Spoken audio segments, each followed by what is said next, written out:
Welcome to Readings from Roberto, bringing you the wisdom and experience of Roberto Assagioli and Psychosynthesis through readings of his essays and lectures. We hope you enjoy this and gain a benefit that can be shared with others.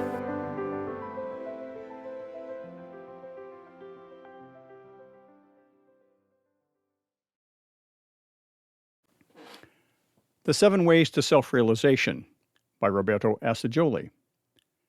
This article was first published in Communiqué in May of 1976 and was distributed by the Psychosynthesis and Education Trust of London. Read by Jan Cunningham.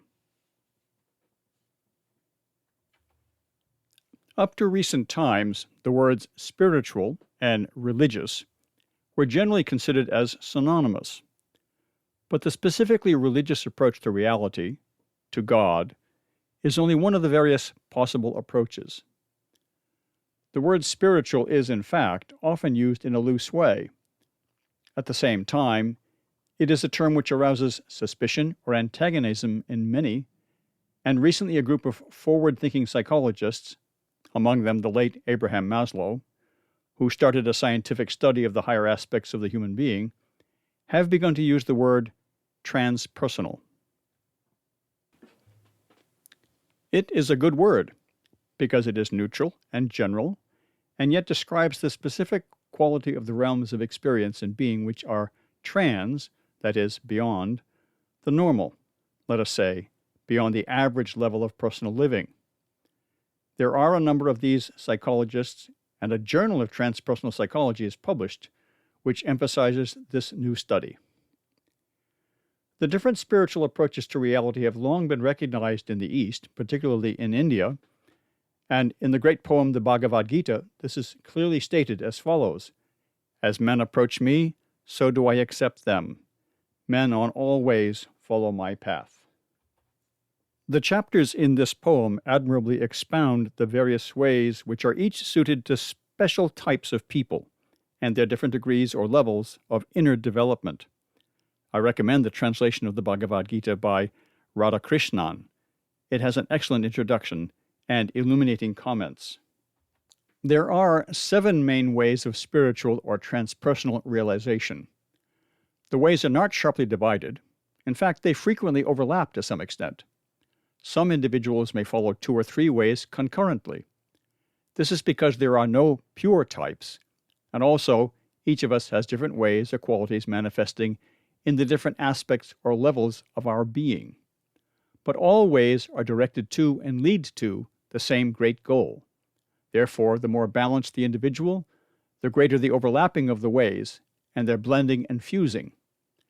With these reservations, let us take a bird's-eye view of each way. The way of will. The first can be called the heroic way, or the way of the will.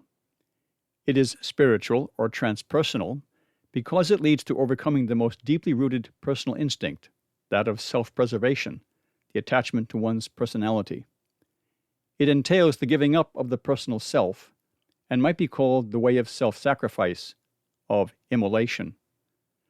That is the general attitude, but it is demonstrated in various degrees and at various levels. The heroic way involves, first of all, sacrificing oneself to one's family, or dear ones, or to one's country. In the past, especially, there was a readiness to incur dangers and even give one's life for one's country. Others dedicate themselves to a cause, to an ideal, and yet others to the whole of humanity.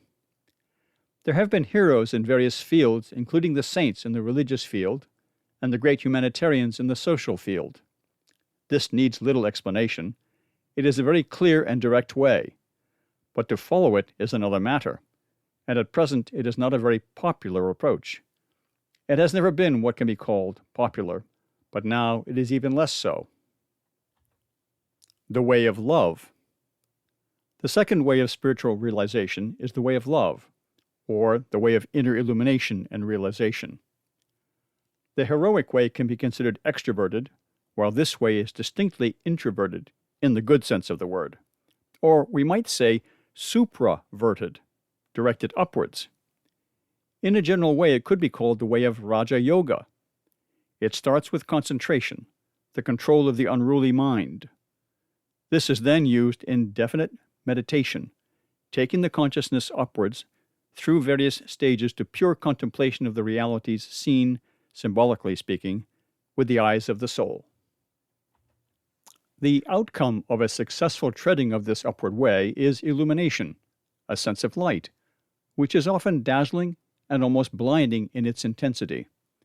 The experience of light sometimes comes without preparation, suddenly and unexpectedly. Paul's illumination on the road to Damascus is the most outstanding and well-known example of this. Saul became Paul of Tarsus through a sudden, unexpected illumination. Others have had similar experiences in a lesser degree, but more often the illumination comes in a gradual way or in a succession of increasing enlightenments. These illuminations not only shed light inwardly, but give a revelation of the divinity or reality in others and in the whole of manifestation. The greatest known examples of those who have traveled this path are the Buddha and the Christ. Buddha means the enlightened one, and Christ said, "I am the light of the world." The way of action. The third way of spiritual approach is that of action, karma yoga.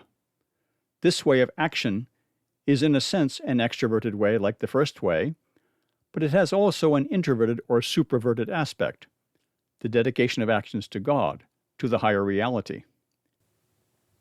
It entails a consecration of all activity to a higher reality or aim.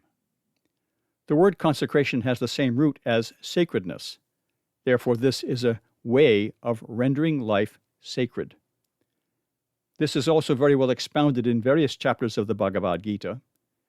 It is also called, in the Gita, the yoga of renunciation of action. This does not mean renunciation in the sense of not acting, but renunciation of the fruits of one's action. And so, in a sense, as it is put in the book, The Voice of the Silence, both action and inaction may find room in thee. It is action performed, but inaction in the sense that it is not done with any personal aim. The aesthetic way. The fourth way is one of the best known, the aesthetic way. It can be called the realization of divine immanence through beauty. It has been said that beauty is God's signature. The wonder of beauty in nature and in living creatures is an indication of something infused in the form, of something higher, of which the forms are indications. This way has been expounded best by Plato. He speaks of the ladder of beauty.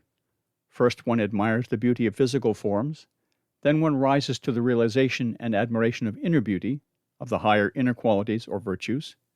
From that, one reaches towards the idea of beauty, the source of all beauty, which in itself is independent of all forms, but informing itself in all beautiful forms. This kind of realization is spontaneous in all who have the aesthetic sense more or less developed.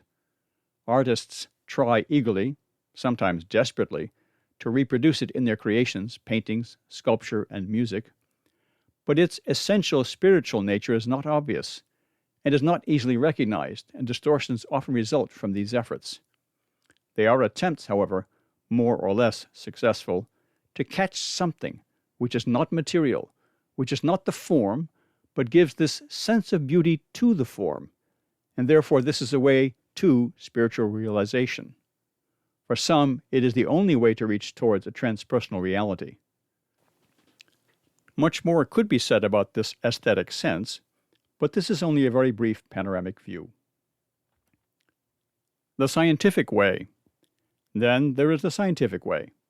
This is not new, but it is one which has recently been attracting more and more attention because the progress of science and its great discoveries have brought to everybody the wonder of the universe and its immensity. The great steps on this path have been, first, the expansion from the Ptolemaic view that the Earth was the center of the universe to the Copernican view that the Earth is only a planet revolving around the Sun. From there, science has gone much further, and the Sun is regarded as just one star among countless others in a galaxy. But in recent years, that galaxy, Our Milky Way, which previously seemed, and is, so enormous, has been recognized as only one of millions of galaxies scattered in the immensity of the universe. That is what astronomy has reached up to now, but new discoveries are being made almost every day. One such is that there are probably invisible celestial bodies, which ties in with esoteric teaching on the etheric manifestations of certain planets and the existence of higher beings. All of this gives a sense of wonder and awe and leads towards realization of that which is superhuman. But what is even more important is that scientific study of the universe has shown the existence of a cosmic order, and that the movements of the celestial bodies obey definite laws. Let us realize the wonder of the fact that those movements can be reckoned and foreseen thousands of years ahead. For instance, we know the exact moment when there will be a full moon. This wonderful order in the universe obeys laws which can be expressed in mathematical formulas. Pythagoras said that God geometrizes, and recently scientists, especially Einstein, have discovered mathematical formulas to describe both the great astronomical facts and, in the field of physics, the laws governing infinitesimal life. Einstein and other scientists, astronomers and physicists, have reached the spiritual concept of reality through this scientific approach. It is a way which appeals to the young, and it would be well for those of us who are interested in spiritual matters in general to become more acquainted with this way, first for one's own deeper understanding, and then as a means of arousing the interest of young people and leading them to a greater appreciation of the higher realities. Physics has done as much as astronomy to demonstrate that all is energy. It has been said that the revelation that God is energy should be considered even greater than the revelation that God is love. They are two aspects of the same ultimate reality. The Devotional Way. The realization that God is love indicates the sixth way, the mystical devotional way. It is the most well-known because almost all religions emphasize this, and the mystical experience has been achieved by countless individuals throughout the ages. It is the way of devotion, but not so much of devotion through action as devotion through feeling, through love. It is the specifically religious way, mystical union with God through love. In the East, it is called Bhakti Yoga, and the mystics of the Christian religion have all followed this way. They have tried to express their experiences, which are really beyond verbal expression, through the symbolism of love, and this has often been misunderstood and interpreted in purely human terms. Love as attraction between polar opposites exists on all levels from the physical to the divine, and there is a common quality in all these kinds of attraction. The great difference between human love and mystical love is that physical and emotional love is an attraction on the same level. It is a horizontal attraction, which is all right in its proper place and for its proper function. Mystical love, on the other hand, is vertical. It is the attraction or pull from above, and the aspiration from below. These are all relative terms, which bring about a gradual approach and final unification. One might say that there is also an intermediate direction of devotion between the horizontal and the vertical, the diagonal. This is devotion to something higher, a greater being, or an ideal or idea or cause, which is not the ultimate reality, but is above the average human level. So there is an essential quality common to all kinds and levels of love, but there are very great differences in them according to their direction. This should be given more attention and real scientific study. But coming back to the general mystical experience, it is beyond words. It is ineffable, as in a sense are all higher experiences. It can only be symbolized by words. They cannot convey it directly. It is the same with the aesthetic sense. We either have it or not. No one can give through words or convey the meaning and reality of an aesthetic experience to someone who is closed to it. Just as one cannot explain in words what red or green is to someone who was born blind. So there is a psychological blindness, which does not allow us to understand, to realize the experience that others have had. Words can only evoke something already existing in the other and bring it from the unconscious to the conscious. They can clarify, confirm, and justify something, but they cannot create it if it is not there. The Ceremonial Way. Finally, there is a seventh way, the Ritualistic or Ceremonial Way. It is based on the powerful influence of sound, color, perfume, symbolic action, rhythmic movement, and the use of words, formulas, and mantras. All Orthodox religions have made and make a great use of ritual to arouse religious emotions and create a channel of communication which can make possible real communion with higher beings and realities. The highest use of this ritualistic way was made in the ancient mysteries. We do not know exactly what was made in the ancient mysteries. We do not know exactly what they were, but we know that they led to the spiritual awakening of those who participated in them. They were avowedly rites of initiation, and through the combined use of the elements just mentioned, sound, color, perfumes, and especially symbolic actions, they could awaken, sometimes suddenly and dramatically, the spiritual consciousness in those who were taking part. It is said that higher beings are present at such ritualistic ceremonies and are able to act through them. These mysteries and ceremonies have existed in all civilizations. It is only now in our present one that they are neglected, belittled, or ignored, except by certain religious people. But we can surmise that in the future, in the civilization of the New Age, the mysteries will be restored. This will be a major step in creating a new sacredness. The sense of sacredness is one of the ways through which we can participate in the great transcendent realities.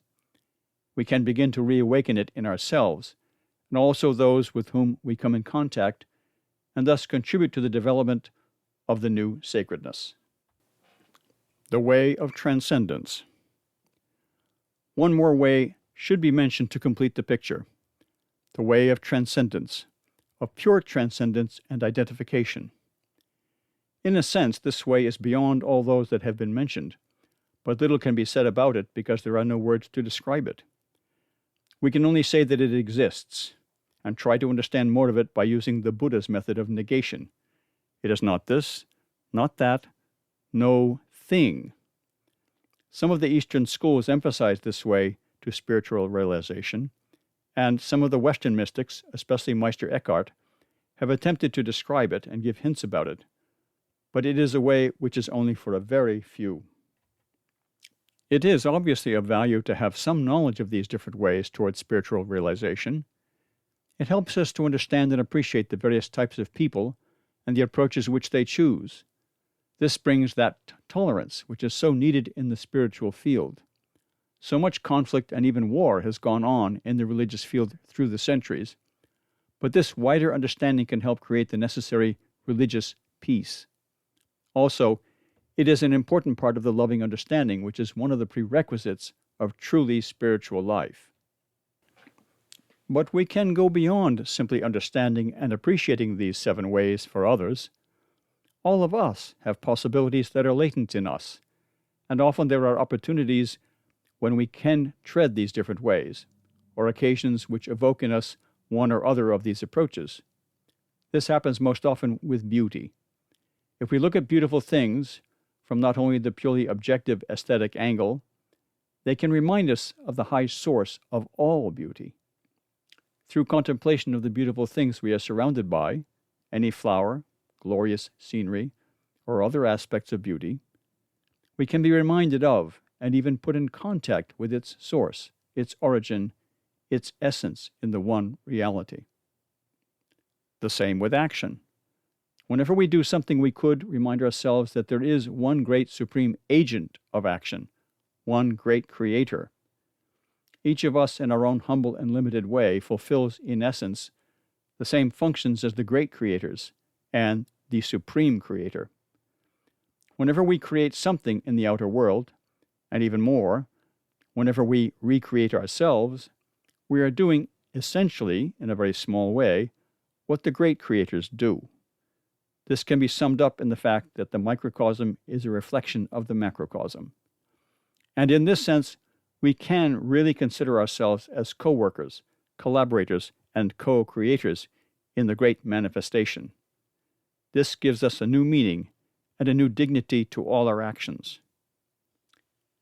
We can proceed in this way with understanding and companionship alongside all other pilgrims, whatever way they are following. We can realize our unanimity of aspiration and that we have one and the same goal, notwithstanding the differences of method. Method, etymologically, originally meant way.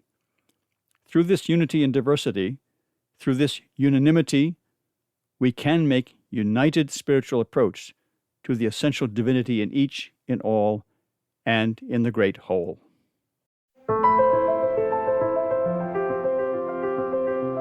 Thank you for listening to Readings from Roberto, and we hope you will tune in to our next reading. Please don't forget to like and subscribe to share the wisdom.